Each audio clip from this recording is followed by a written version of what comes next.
പ്രിയമുള്ളവരെ, P A Latheef വ്ലോഗ്സിലെ പുതിയൊരു video കാഴ്ചയിലേക്ക് മാന്യപ്രേക്ഷകർക്ക് സ്വാഗതം. ഇന്നത്തെ കാഴ്ച മലപ്പുറം ജില്ലയിലെ കൽപ്പകഞ്ചേരി മേലങ്ങാടി ജുമാ മസ്ജിദിന് കീഴിൽ നടന്നുകൊണ്ടിരിക്കുന്ന കൽപ്പകഞ്ചേരി നാട്ടുചന്തയുടെ റമദാൻ മാസത്തിലെ പകൽ കാഴ്ചയാണ്. വെറ്റില പൊതി ധാരാളമായിട്ട് നിരന്ന് നിൽക്കുന്നത് നിങ്ങൾ കാണുന്നുണ്ടാകും. കൽപ്പകഞ്ചേരി ചന്തയുടെ ഒരു പ്രത്യേകതയിൽപ്പെട്ട ഒന്നാണ് വെറ്റില വ്യാപാരം. വെറ്റിലപ്പൊതികളൊക്കെ വന്നു ചേർന്നുകൊണ്ടിരിക്കുന്നു. കച്ചവടക്കാർ കച്ചവടത്തിലേക്ക് ഇറങ്ങാൻ തയ്യാറാകുന്നതേ ഉള്ളൂ. ഇറങ്ങിക്കഴിഞ്ഞാൽ ഈ വെറ്റിലയോടൊക്കെ കെട്ടയച്ച് അതിൻ്റെ ഉടമസ്ഥന്മാർ കച്ചവടക്കാരുടെ മുമ്പിൽ അങ്ങനെ നിരത്തി വെക്കും. അതിന്ന് അവർ വില പറഞ്ഞ് നിശ്ചയിച്ച് ഉറപ്പിച്ചിട്ടാണ് വെറ്റിലകൾ ഉടമസ്ഥൻ്റെ കയ്യിൽ നിന്നും ഇതിൻ്റെ ഏജൻറ്റുമാർ കൈപ്പറ്റുന്നത്. അപ്പോൾ അതുമായി ബന്ധപ്പെട്ട കാര്യങ്ങളൊക്കെ ഇവിടെ തുടങ്ങിക്കഴിഞ്ഞു. നല്ല ചീര വിൽപ്പന നടക്കുന്നുണ്ട്. അതുപോലെ വിവിധങ്ങളായ ടീമുകളാണ്. പച്ചക്കറി, ഉള്ളി, അതുപോലെ തക്കാളി പോലൊക്കെയുള്ള ഇവിടെ നിങ്ങൾ കണ്ടുകൊണ്ടിരിക്കുന്നത് കപ്പയാണ്. കപ്പ നിരത്തി വെച്ചിട്ടുണ്ട്. ഈ തക്കാളി 7 കിലോ 100 രൂപക്കാണ് ഇന്നത്തെ ചന്തയിലെ. കഴിഞ്ഞ ചൊവ്വാഴ്ചത്തെ കാഴ്ചകളാണ് നിങ്ങൾ കാണുന്നത്. ഇവിടെ നല്ല വരിക്കച്ചക്ക, നല്ല വിവിധ ഇനം വായങ്കന്നുകളുണ്ട്. 40 രൂപയാണ് ഒരു കന്നിന് അവർ ആവശ്യപ്പെടുന്നത്. അതുപോലെ തന്നെ വരിക്കച്ചക്ക 1 കിലോ 80 രൂപയാണ് അവർ ആവശ്യപ്പെടുന്നത്. അതുപോലെ തന്നെ പെട്ടക്കണ നാടൻ കോഴിയുണ്ട്.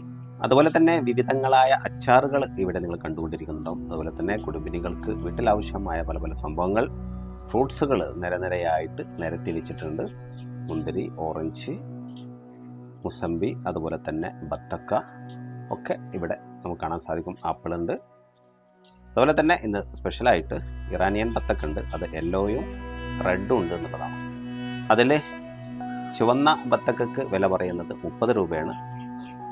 മഞ്ഞ കളറിലുള്ള ബത്തക്കക്ക് 35 രൂപയാണ് വില നിശ്ചയിച്ചിട്ടുള്ളത്. ബട്ടർ പരത്തി വെച്ചിട്ടുണ്ട്. അതുപോലെ തന്നെ യെല്ലോ കളർ ബത്തക്കയാണ് കാണുന്നത്. ഈ ഒരു സ്ഥാപനം നിങ്ങൾക്ക് എല്ലാവർക്കും അറിയുന്നതാണ്. Chinnoos home product. എൻ്റെ ഒരു പ്രിയ സുഹൃത്തും കൂടെയാണ്. അദ്ദേഹത്തിൻ്റെ വീട്ടിൽ നിർമ്മിക്കുന്ന ഒത്തിരി സാധനങ്ങൾ കാണും. കൂടെ ഒരൽപ്പം പുറത്തുള്ള സംഭവങ്ങളും, അതുപോലെ വെളുത്തുള്ളി, അതുപോലെ തന്നെ കുടുംബിനികളെ ഒത്തിരി സപ്പോർട്ട് ചെയ്യുന്നതാണ്. വീട്ടാവശ്യത്തിനുള്ള പഴയകാല പാരമ്പര്യ രീതിയിലുള്ള മൺചട്ടികളാണ്. അതുപോലെ തന്നെ വീട്ടിലേക്ക് ആവശ്യമായ വിവിധങ്ങളായ രീതിയിലുള്ള ആയുധങ്ങൾ നിരനിരയായിട്ട് നിരത്തി വെച്ച് നിങ്ങൾ കാണുന്നുണ്ടാകും. ഇനി നമ്മൾ കാണാൻ പോകുന്നത് ഒത്തിരി ഔഷധ ഗുണമുള്ള ഒരു കല്ലിനെ കുറിച്ചാണ്. ആ കല്ലിനെ കുറിച്ച് നമ്മൾ അറിയേണ്ടതുണ്ട്. എന്തായാലും അത് വിൽപ്പന നടത്തുന്ന ആളുമായിട്ട് നമുക്കൊരു ലൈവ് കാഴ്ചയാണ് ഇനി നമ്മൾ കാണാൻ പോകുന്നത്. നമ്മളൊരു കൽപ്പകഞ്ചേരി ചന്തയിൽ നിന്നല്ല, റമദാൻ മാസത്തിലെ കാഴ്ചകളായിട്ടാണ് ഇന്ന് കടന്നു വന്നിട്ടുള്ളത്. എന്തായാലും ഇന്ന് നിങ്ങളെ ഞാൻ സ്പെഷ്യൽ പരിചയപ്പെടുത്താൻ പോകുകയാണ്. നിങ്ങളുടെ പേരെന്തായിരുന്നു? മിസ്റ്റർ കുഞ്ഞിപ്പയാണ്. വെറും അനീഫ അല്ല, മിസ്റ്റർ കുഞ്ഞിപ്പ എന്നാണ് അറിയപ്പെടും. എന്റെ നമ്പറാണ് 8301556313. Okay okay. അപ്പൊ എവിടെയാണ് വീട്? ഇവിടെ മോങ്ങം. എന്താണ് ഈ പരിപാടി? ഇത് ഒരു മുൻകാലങ്ങളിലൊക്കെ നമ്മൾ ഷേവ് ചെയ്യുന്ന സമയത്തൊക്കെ ഉപയോഗപ്പെടുത്തി. അതിന്റെ പേര് ആലം ഔഷധ കല്ലാണ്. അതിന്റെ പേര് ആലം സ്റ്റോൺ എന്ന് പറയും. അത്ഭുത ഗുണങ്ങളെ പറ്റി എല്ലാ വിഷയങ്ങളും ഉണ്ട്. ഇത് കുയിനകം, വളങ്കടി, വായ്പുണ്ണ്, പല്ലുവേദനയൊക്കെ നമ്മൾ ഇവിടെ തന്നെ മാറ്റി കൊടുക്കും. പിന്നെ ചൊറി, മുറി, ഷേവിങ്ങിന് ശേഷം മുഖക്കുരുവിന്, കിണറ്റിലെ വെള്ളം ശുദ്ധീകരിക്കാം. ഉഷ്ണകാലത്ത് തന്നെ ചുടുകുരു, വിയർപ്പനാറ്റം, പിന്നെ കയകില്ല ചൊറി, ചുടുകുരു അങ്ങനത്തെ അതിനൊക്കെ പറ്റും. ചുടുകുരൊക്കെ വെള്ളക്കുളത്ത് നനച്ച് തേക്കാം. പിന്നെ ചുണങ്ങ്, പ്രസവ മുറിവ്, ഗ്രഹത്തെ പുണ്ണ്, തീപ്പൊള്ളല്, അടിവസ്ത്ര അലർജി, ചെങ്കണ്ണ്, കാല് വിള്ളല്, ഉഷ്ണകാലത്ത് കാണാൻ ചുടുകുരു, വിയർപ്പ് നാറ്റം, കാൽപ്പാത്തിലുണ്ടാകുന്ന മുള, മുലക്കുരു മുരാദികൾ, പല്ലിന്റെ കറ, പൂജ വിളർച്ച, ശരീരക്കല, അരിമ്പാറ, അല്പം മുളക്ക് പറ്റും. മുഖ ഫേസിങ്ങിന് ഉപയോഗിക്കാം. അങ്ങനെ ഒരുപാട് ഗുണങ്ങൾ. ഇതിന്റെ ഉപയോഗം എങ്ങനെ? ഉപയോഗിക്കേണ്ട രീതിയൊക്കെ നേരെ കൊടുത്തേക്കണം. നോട്ടീസ് തരും. നോട്ടീസ് തരും ഉപയോഗിക്കാൻ. ഇതെന്താ പൊടിയോ? പൊടിച്ചതാണ്. അത് പൊടിയാകുമ്പോ ഈ നാമ, പുണ്ണ്, വയനാറ്റം, പല്ലുവേനൊക്കെ ഉപയോഗിക്കാം. കല്ലാകുമ്പോ സ്വന്തമായിട്ട് യൂസ് ചെയ്യാം. ഒരാൾ യൂസ് ചെയ്ത് വേറെ യൂസ് ചെയ്ത് മുഖത്ത് തേക്കാനും ഇതിനൊക്കെ ഒരാൾ യൂസ് ചെയ്ത് അങ്ങനെ യൂസ് ചെയ്യുകയാണെങ്കിൽ കട്ട് ചെയ്ത് യൂസ് ചെയ്യാം. സ്വന്തമായിട്ട് ഒരാൾ തേച്ചിട്ട് വേറെ ആൾ തേക്കരുത്. അപ്പൊ നമ്മൾ ഈ പഴയ കാലത്ത് ആ ഉപയോഗം ശരിയല്ല. പിന്നെ പൊടിയാകുമ്പോ എല്ലാവർക്കും യൂസ് ചെയ്യാം, എല്ലാവർക്കും ഉപയോഗിക്കാം. അതല്ല, പഴയ കാലത്ത് ഈ സാധനം ഒരു ഷേവ് ചെയ്തോണ്ടൊക്കെ മൊത്തം ചേർത്തു ഒരാൾ തേച്ചോ. അപ്പൊ ശരിക്കും ഇങ്ങനെ ചെയ്യേണ്ടത്. ഇതിനൊക്കെ കറക്റ്റ് ഒരാൾ യൂസ് ചെയ്യുന്നത് മറ്റൊരാൾ യൂസ് ചെയ്യാണ് വേണ്ടത്. യൂസ് ചെയ്യാൻ പാടില്ല എന്നാണ് നിയമം അല്ലേ? അപ്പൊ എന്താ നിങ്ങൾ ഇതെന്താ വില ഉണ്ട്? ഈ ഒരു കല്ല് എങ്ങനെ വില? കല്ല് ഇങ്ങനെ ആയിട്ട് കൊടുക്കുമ്പോ 50 രൂപ കൊടുക്കും. പിന്നെ കൂടുതൽ വാങ്ങുമ്പോൾ അഡ്ജസ്റ്റ് ചെയ്യും. ഒരു കല്ല് വാങ്ങിക്കുമ്പോ 50 രൂപ. ഇത് കൂടുതൽ വാങ്ങണമെങ്കിൽ കുറച്ച് കൊടുക്കും. ഇത് ഈ പൊടിക്കും 50 രൂപ. പിന്നെ ഡീറ്റെയിൽസും ഇതിന്റെ വാല്യൂ, ഉപകാരം, നമ്പറും കാര്യം വിഷയങ്ങളൊക്കെ അതിൽ കൊടുത്തിന്. എങ്ങനെയാണ് ഉപയോഗിക്കേണ്ട എല്ലാ രീതിയും കൊടുത്തിട്ട്. പിന്നെയും പല കാര്യങ്ങളുണ്ട്. അത് ചില ആൾക്കാർ നമ്മളോട് ചോദിച്ചിട്ട് അവർക്കറിയാം നമ്മളെ കാട്ടിലും. എന്തായാലും പ്രിയമുള്ളവരെ, ആ കല്ലിനെ കുറിച്ച് നിങ്ങൾ അറിഞ്ഞിട്ടുണ്ടാകും. പഴയ കാലങ്ങളിലൊക്കെ ബാർബർ ഷാപ്പുകളിൽ നമുക്ക് അങ്ങനെ കല്ലുകൾ കാണാൻ സാധിക്കും. ഷേവ് ചെയ്ത എല്ലാവരുടെ മുഖത്തും ആ കല്ല് തന്നെയായിരുന്നു അവർ സ്ഥിരമായിട്ട് ഉപയോഗപ്പെടുത്തുന്നത്. ഇദ്ദേഹം പറയുന്ന അടിസ്ഥാനത്തിൽ ഒരു പ്രാവശ്യം ഉപയോഗിച്ചാൽ, ഒരു വ്യക്തി ഉപയോഗിച്ചത് മറ്റൊരാൾ ഉപയോഗിക്കാൻ പാടില്ല എന്നുള്ളതാണ്. അപ്പോൾ അങ്ങനെ അതിനെക്കുറിച്ച് കൂടുതൽ അറിയുന്ന ആളുകളുണ്ടെങ്കിൽ, പ്രേക്ഷകരുണ്ടെങ്കിൽ പ്രതികരിക്കണം, നിങ്ങളുടെ അറിവുകൾ പങ്കുവെക്കണം എന്നറിയിക്കുകയാണ്. കച്ചവടങ്ങൾ വീണ്ടും തുടങ്ങിക്കൊണ്ടിരിക്കുകയാണ്. ഉള്ളി, വെളുത്തുള്ളി ഇങ്ങനെയൊക്കെയുള്ള സംഭവങ്ങളൊക്കെ 4 kg ഉരുളൻകിഴങ്ങാണ് ഇവിടെ 100 രൂപക്ക് നൽകുന്നത്. അതുപോലെ ഇഞ്ചിയുണ്ട്. അങ്ങനെയുള്ള കുറേ പ്രത്യേകതകളുണ്ട്. ഇതൊക്കെ കവറിലാക്കിയിട്ട് അവനവൻ്റെ ആവശ്യത്തിനുള്ളത് പാക്ക് ചെയ്ത് വെച്ചിട്ടുണ്ടാകും എന്നുള്ളതാണ്. എല്ലാം 100 രൂപക്കുള്ള പാക്കേജുകളാണ് കൂടുതലായിട്ടും ഇങ്ങനെ പാക്ക് ചെയ്ത് കാണാറുള്ളത്. നമ്മുടെ ചിക്കൻ്റെ ഒരു സെക്ഷനിലേക്ക് വരുമ്പോൾ 150, 160 ഒക്കെയാണ് അവിടെ വില വരുന്നത്. ഇവിടെ ഏറ്റവും കൂടുതൽ തിരക്കനുഭവപ്പെടുന്ന ഒരു ഏരിയയാണ് ബീഫിന് വേണ്ടിയുള്ള. ബീഫൊക്കെ കംപ്ലീറ്റ് കാലിയായി. ഏകദേശം ഞാൻ വീഡിയോ എടുക്കുന്ന സമയമായപ്പോൾ തന്നെ ഒരു 4:30 സമയമായിട്ടുണ്ട്. അപ്പോൾ തന്നെ ബീഫുകളൊക്കെ കാലിയായി എന്നുള്ളതാണ്. പിന്നെ ഒരല്പം ചിക്കനാണ് അവിടെ ബാക്കിയുള്ളത്. അതുപോലെ തന്നെ ഫാമുമായി ബന്ധപ്പെട്ട ചെടികൾ, വിവിധങ്ങളെ ഫലവൃക്ഷത്തൈകൾ, ഉണക്ക മത്സ്യങ്ങൾ ധാരാളമായിട്ട് നിരന്നിട്ടുണ്ട്. ഇതുപോലെ ഇനിയും കച്ചവടക്കാരെ നമുക്ക് കാണാൻ സാധിക്കും. പച്ചക്കറികളുടെ സെക്ഷൻ, കച്ചവടക്കാർ ഓരോരോ ഏരിയയിലായിട്ട് അവരങ്ങനെ കൂടിയിട്ടുണ്ട്. റമദാൻ മാസമായതുകൊണ്ട് ഈ ഒരു സമയക്കായപ്പോൾ തന്നെ ആളുകൾക്ക് പിരിഞ്ഞു തുടങ്ങി എന്നുള്ളതാണ്.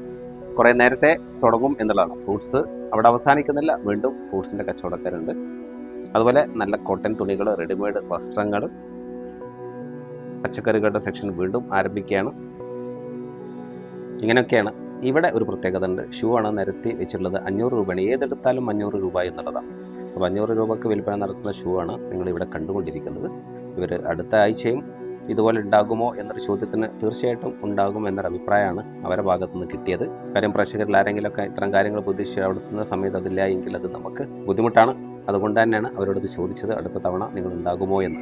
ചെരുപ്പിൻ്റെ കച്ചവടക്കാർ, അതുപോലെ തന്നെ ഉണക്ക മത്സ്യത്തിൻ്റെ കച്ചവടക്കാർ ഞാൻ തുടക്കത്തിൽ മുമ്പ് സൂചിപ്പിച്ച പോലെ ഒന്നല്ല ഒന്നിൽ കൂടുതൽ ആളുകൾ റെഡിമെയ്ഡ് ഐറ്റംസ്, കുട്ടികൾക്കുള്ളത്, മുതിർന്നവർക്കുള്ളത് ഒക്കെ ആയിട്ട് ഇങ്ങനെ കൽപ്പകഞ്ചേരി ചന്തയുടെ വിവിധങ്ങളായ ഏരിയകളിൽ നിന്നുള്ള വീട്ടിലേക്ക് ആവശ്യമായ ബേക്കറി ഐറ്റംസ് ഈ ഒരു വീഡിയോയിൽ 10 മിനിറ്റിനുള്ളിൽ വരുന്ന ഈ വീഡിയോയിൽ പരമാവധി റമദാൻ മാസത്തിലെ ചന്തയുടെ കച്ചവടത്തിൻ്റെ കാഴ്ചകൾ മുഴുവനായിട്ട് ഉൾപ്പെടുത്താൻ ശ്രമിച്ചിട്ടുണ്ട്. ഈ ചന്തക്കൊരു പ്രത്യേകത കൂടെ ഉണ്ട്. റമദാൻ മാസമാകുമ്പോൾ കൽപ്പകഞ്ചേരി ചന്തയിൽ ഏറ്റവും കൂടുതൽ ഫേമസ് ആയ ഒരു മിഠായിയാണ് നാടിബലം എന്ന് പറയും. നാടിബലം റമദാൻ മാസത്തിൽ ഉണ്ടാവില്ല എന്നും കൂടി അറിയാൻ സാധിച്ചു. കോട്ടൺ തുണികളുണ്ട് ഇവിടെ. വെജിറ്റബിളിൻ്റെ സെക്ഷൻ അവസാനിക്കുന്നില്ല. പല പല ഗ്രൂപ്പുകളായിട്ട് വീണ്ടും അത് നമുക്ക് കാണാൻ സാധിക്കും ചന്തയിൽ വന്നാൽ. ഇവിടെ ഒരു പ്രത്യേകത നമ്മൾ ശ്രദ്ധിക്കേണ്ടതുണ്ട്. പയറാണത്. പയർ വേരോടെ പറിച്ചു കൊടുക്കുന്നതാണ്. ആവശ്യക്കാർക്ക് ആവശ്യപ്പെടുന്ന സമയത്ത് അതിൻ്റെ വേരിൻ്റെ ഭാഗം കട്ട് ചെയ്ത് കൊടുക്കുന്ന പരിപാടിയാണ്. ഇത് വിയറ്റ്നാം റെഡ് ലേഡിയാണ്. പപ്പായ 40 രൂപ, 50 രൂപയ്ക്കാണ് കിലോ വരുന്നത്. നല്ല നാടൻ ചിരങ്ങ. ഇദ്ദേഹത്തെ നിങ്ങൾക്ക് പരിചയമുണ്ടാകും. കൽപ്പകഞ്ചേരി ചന്തയിൽ ഒരു പ്രാവശ്യമെങ്കിലും വന്നിട്ടുണ്ടെങ്കിൽ ഇദ്ദേഹത്തെ അറിയാത്ത ആളുകളുണ്ടാകില്ല എന്നുള്ളതാണ്. ഞാൻ നേരത്തെ പറഞ്ഞ പോലെ പയർ വാങ്ങുന്ന ആളുകൾക്ക് അതിൻ്റെ വേരിൻ്റെ ഭാഗം കട്ട് ചെയ്ത് അദ്ദേഹം കവറിലാക്കി വിൽപ്പന നടത്താണ്. സുഗന്ധദ്രവ്യങ്ങളുണ്ട്. ചന്തയിലേക്ക് കയറുന്ന ഭാഗത്തുള്ളൊരു മെയിനായിട്ടുള്ള സുഗന്ധദ്രവ്യം വിൽപ്പന നടത്തുന്ന കച്ചവടക്കാരുണ്ട്. അവർ നോമ്പിന് കണ്ടിട്ടില്ല. ബത്തക്കയുടെ സെക്ഷൻ വീണ്ടുമുണ്ട്.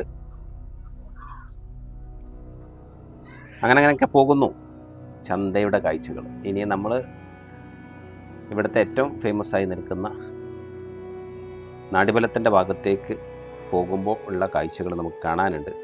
ആ സ്ഥലമൊക്കെ ഇപ്പോൾ വേറെ ചില കച്ചവടക്കാരൊക്കെ കയ്യേറിയിട്ടുണ്ട്. ആ കാഴ്ചകളാണ്. വെറ്റില കച്ചവടം ഒക്കെ ഏകദേശം പൂർത്തിയായി. ഉടമസ്ഥന്മാരൊക്കെ വെറ്റില വിൽപ്പന നടത്തി. ഏജന്റുമാരതെല്ലാം അവർക്കുള്ള കളക്ട് ചെയ്തു ലോറിയിൽ ലോഡ് ചെയ്യുന്ന തിരക്കിലൊക്കെയാണ്. ക്ഷീരക്കച്ചവടം പൊടിപിടിക്കുന്നുണ്ട് ഇവിടെ.